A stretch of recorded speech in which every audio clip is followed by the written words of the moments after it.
Welcome to the Under Center podcast, and of course, we have to get the Houston, Texas angle as the Bears travel to Houston, Texas, to take on the Texans. And to help us with that, Jonathan M. Alexander. He covers the Houston, Texas, and the NFL for the Houston Chronicle. Follow him at John M. Alexander. John, how are you doing right now? I'm good, man. Just Tuesday's a lot better than Sundays and Mondays. It's a little bit slower, so I'm doing good.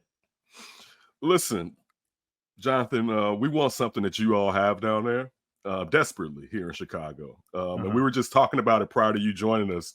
Our producer, Anthony, was asking, was CJ Stroud a unicorn? And Josh and myself was like, yes, he's a unicorn. That's just not anybody Absolutely. That can join the league and become one of the top quarterbacks in their rookie season. So let's start right there. Looking at from the outside looking in, does it seem like there's a chance, and I know after the first game you may not be able to see that, there's a chance that the Bears may have something similar brewing up with their rookie quarterback in Caleb Williams? Absolutely. I mean, y'all bring up a great point. I was going to try to write that for Sunday, but I think it's going to take a little bit longer. You know, getting on a quarterback or having a rookie quarterback be successful is extremely difficult. I mean, you just look at around the league. What the Texans did was really unprecedented. I mean, it was a combination of CJ Stroud being super talented, having a mindset that he wanted to be successful, and them putting the right pieces around him and then just clicking at the right time. I think Caleb Williams definitely has potential. I love what I saw in the preseason. And those first few games are going to be a little bit of a struggle for him as he figures out things. But I think he absolutely has the talent to do that, and he certainly has the pieces to be successful. I mean, you're not going to see a whole bunch of games under 100 yards when you got receivers like DJ Moore, who I've covered when I was covering the Panthers, Roma Doomsday, who seems like he's going to be a stud, and then Keenan Allen, who just coming off one of the best seasons of his career. I think he certainly has potential to be in it, but I think it'll take a little bit of time. Jonathan, I'm curious. The past 5-6 months, the Texans have been the 2023 Texans have been the comp for the 2024 Bears. But I'm curious from your standpoint, covering the team last year, what did you see early on from not only CJ, but from D'Amico and everything the Texans built that told you they were going to go on kind of an unprecedented early rise? Yeah, I don't think I really noticed it until maybe about week 4 after they beat the Jaguars in week 3. They go to the Steelers. I mean, they play the Steelers, and then they just dominate. So they had 2 games in a row where they were really dominant. And you're thinking like, oh, CJ Stroud he's a little bit different. Like he has this, he can make every single throw. He obviously has the pulse of the team. They follow him. He's a leader. So I think just that combination of him being talented, him being a leader, and him making those plays, those throws that you really can't make, and him really not shaking in tough moments. That game against the Buccaneers last year where they won 39-37, and he made that play in the last 40-some seconds really just showed like, oh, he's for real. And I think once his teammates started to see that, it was easy for them to be motivated, for them to follow him. So, you know, I think it was just lightning in a bottle. And CJ he's just wired a little bit differently. Follow just real quickly about the teammates following him. Did it take that like performance early on for everyone to kind of coalesce around him? Because we talked a lot about Caleb developing his leadership, being 22, team of vets. Did it take CJ kind of having those big moments in the regular season for everyone to really kind of get behind him? Absolutely, because I know y'all play sports just like I have. We tend to follow like the best players. Like, you know, when a player is really good, you like they have something about them that people gravitate towards them. And I think CJ really had that, along with the fact that he was really purposeful in trying to establish a relationship with his teammates. Like he had like off-season throwing sessions with players. He invited them up to LA, put them up in a Airbnb, had a private chef cook for him. He continued that throughout the season. And he's also a genuine guy. He can connect with a lot of different groups.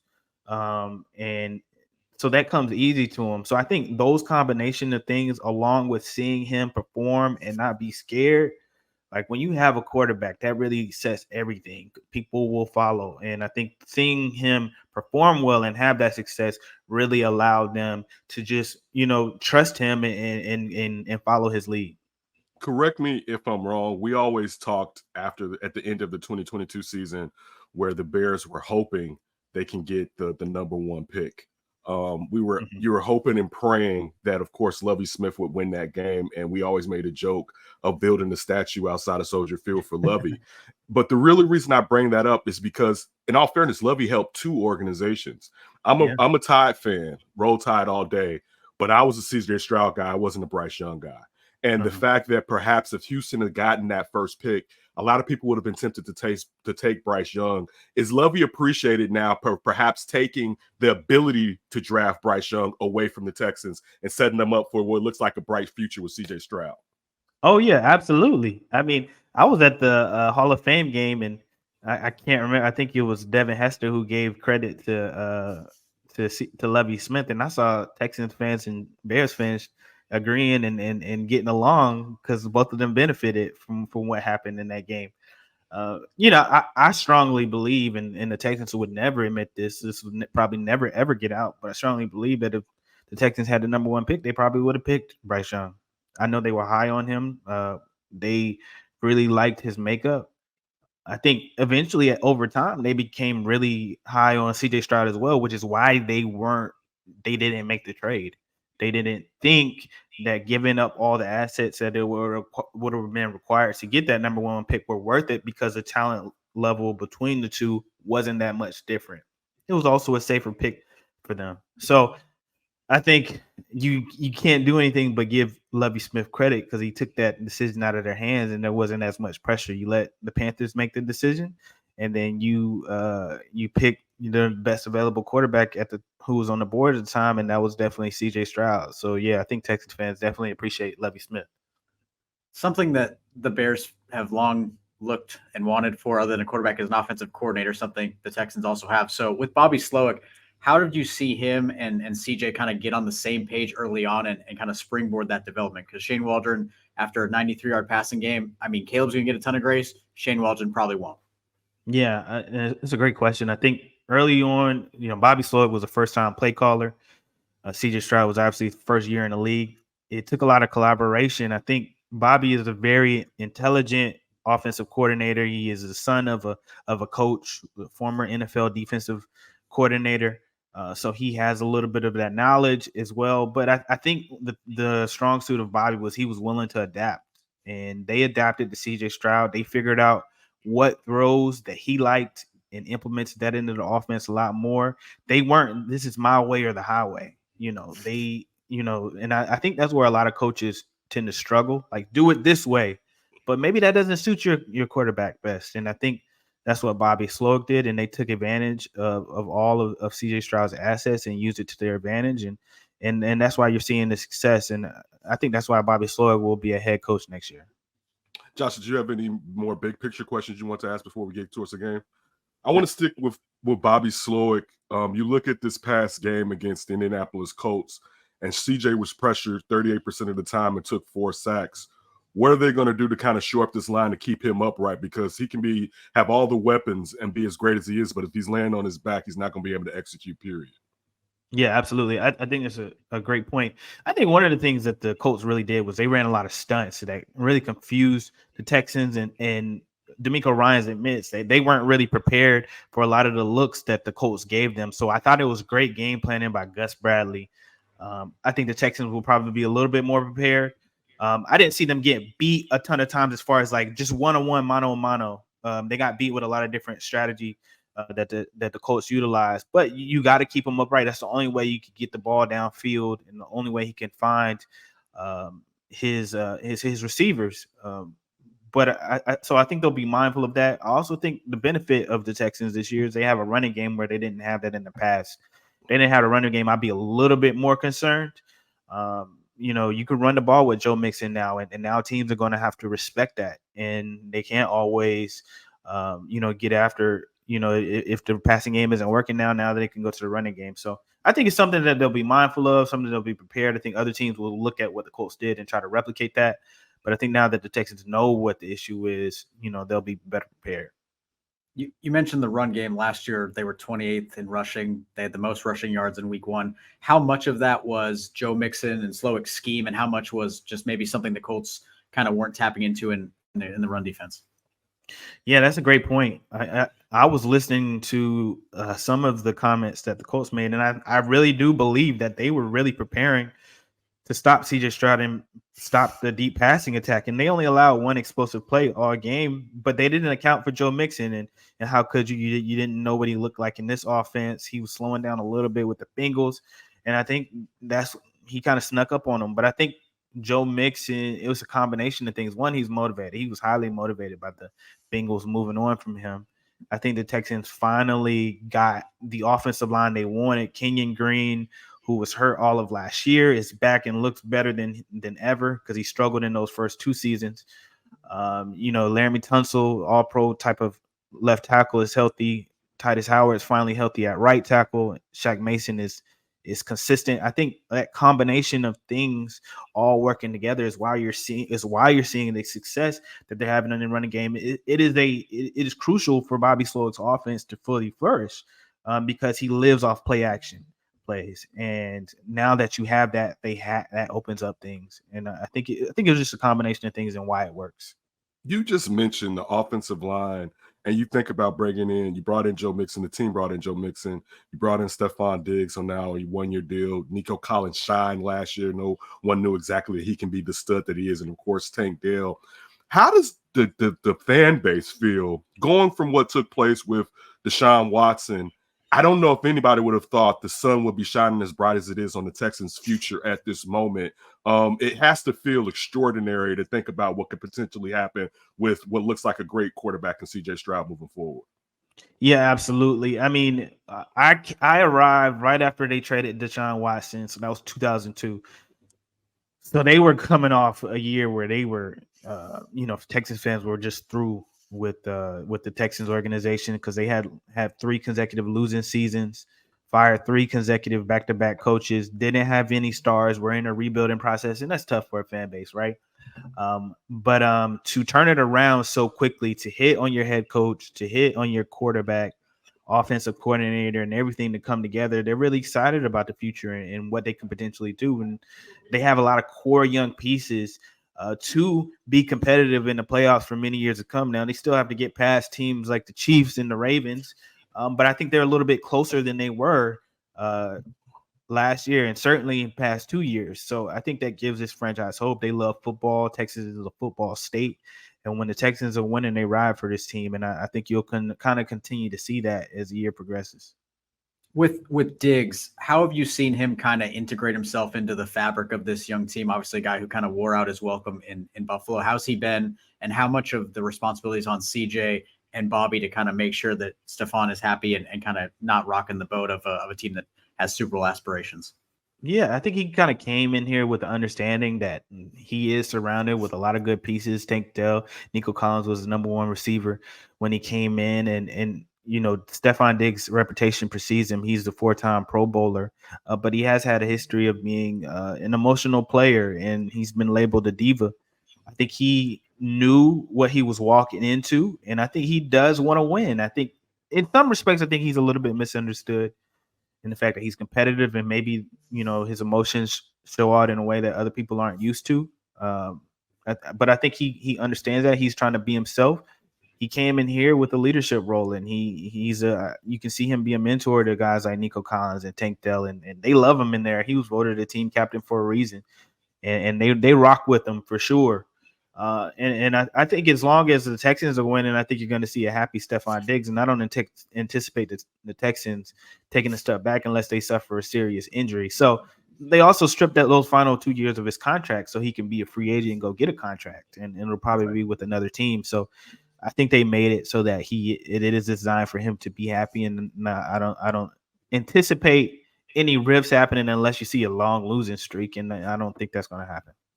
Earlier, you mentioned explosive plays, and you look at Sunday where Anthony Richards was able to throw for over 50 yards or complete passes for over 50 yards 3 different times and almost more.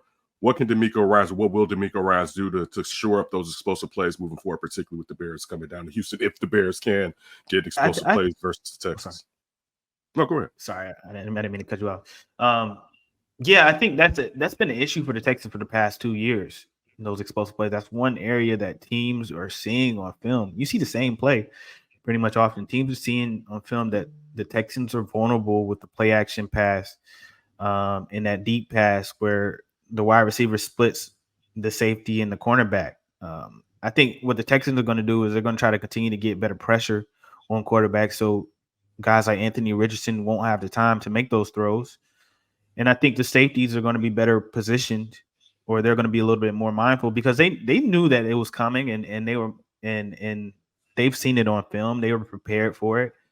I think on one of the plays, Jimmy Ward just has to be in a better. He has to get a lot deeper. He can't let the receiver get past him like that. On another play, it was a 50-50 ball that the receiver is going to make a play most times. In the third play, another little bit out of position on that deep pass that was caught pretty short and went for a touchdown. So I think the Texans know the mistakes they have to make. They just have to show it up. They have to be in better position.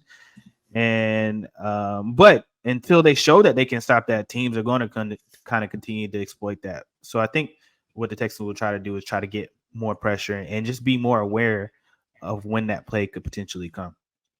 You talk about pressure. The Bears' interior of the offensive line was pretty brutal in week 1 against the Titans.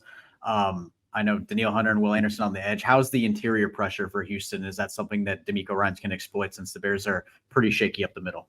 Yeah, I think Danielle Hunter and Will Anderson are really helping the interior. The 2 sacks that you saw that the Texans got came from their 2 defensive tackles, and that was the direct result of Will Anderson and Danielle Hunter bringing pressure on the outside, which forced the quarterback to move up in the pocket and allow Mario Elbers and Fale Fadakansi to get their sacks. Fale and Mario aren't huge names, but they're solid players, and they're benefiting from 2 elite type of players on the edge, who can potentially have their way if they get off. So I think they're solid. I think where the Texans struggle is when they get into that second string defensive line room, and they made a mistake last week by putting the entire second string on that second series, and then you saw Anthony Richardson have all the time in the world to throw it to Pierce for that touchdown. I think they'll be mindful of that, switch up their defensive line rotations, but when that first string in, they're really good. I think Mario Edwards and Fale Fadakansi, both motivated players, are solid players who will make plays. CJ Stroud garnered all of the headlines basically last year. And again, I mentioned that Tony and I didn't say Tony on this part. We're Tide fans. What about Will Anderson? How was his rookie season for us Tide fans that always want our boys to shine? Yeah, it was really good, and he won Defensive Rookie of the Year, and rightfully so. Dealt with a few injuries, but he showed an ability to get after the quarterback. And if I'm not mistaken, he finished with 7 or 7.5 sacks. But underneath all of that, he was one of the leaders of the defense. He became a team captain again this year, and DeMeco Ryans will tell you, when you look at a model for what they want the Texans program to look like, a hard worker, a guy who's always getting after it, a guy who's relentless, a leader, the model is Will Anderson Jr. He does it with his voice and his play on the field, and he does it with a smile too. He's a great, genuine guy. But he played well for them last year, and I think the hope for Will is that he can stay healthy all year, and he put on a little bit of weight this offseason, so he can sustain some of that, because he said he felt like he was getting thrown around a little bit by the Ravens in that playoff game. But he looks good, and he's getting after the quarterback, and I think the sacks will come eventually, and I think Will Anderson will be a really critical piece for this Texans defense. With DeMeco, I covered DeMeco in San Francisco. I mean, he had like star head coach written all over him since he arrived. But defensively, when you look at a Bears team that couldn't run the football against Tennessee, struggled to pass the ball, had 146 total yards, what do you think DeMeco is going to try to do to kind of extend the Bears' offensive woes and not let Caleb get his feet underneath him? Yeah, I think the key is going to be, again, stopping the run. I think the Texans, when they're at their defense is at their best, they've stopped the run. I think they're going to try to stop Swift and make Caleb Williams beat them. I think they think their best chance is when they make the quarterback stand in the pocket, not get outside the pocket, and try to beat them, because they have a lot of confidence in their cornerbacks, and Derek Stingley and even rookie Kamari Lassiter, who made his debut and it looked great throughout camp. So that's what they hope. They hope to stop the run. That'll be a focus, and see what Caleb Williams can do against them. On the flip side, defensively, what can the Bears defense do against such a great young quarterback in CJ Stroud? They were able to get pressure at first in the first half. We were kind of asking for a little bit of more ginned up pressure, but they were able to get to the opposing quarterback with 4. And of course, the Bears have a very strong defensive backfield. Well, I think that's the key for the Bears is if they can get pressure with 4 guys and then allow their secondary to do the work. Jones is a phenomenal cornerback, and I do think they can make things difficult for the Texans if they can do that. And that's why I'm anticipating it won't. I don't think it'll be a high scoring game. I think it'll be a defensive slugfest. But the key for them is getting pressure with four guys and then hoping that CJ Stroud makes mistakes. He almost had a couple of interceptions. One was nullified by a penalty. Another one, a guy didn't get his foot in bounds. And CJ Stroud doesn't make a ton of mistakes, but when you get pressure on him, and he's trying to make plays because CJ loves to make plays, and he has that ability to do that when things collapse. Perhaps you can force him into a pick. So I think that's going to be the key, making sure they have enough defenders while also getting pressure with 4 guys. Yeah, blitzing Will Levis is a little different than blitzing CJ Stroud.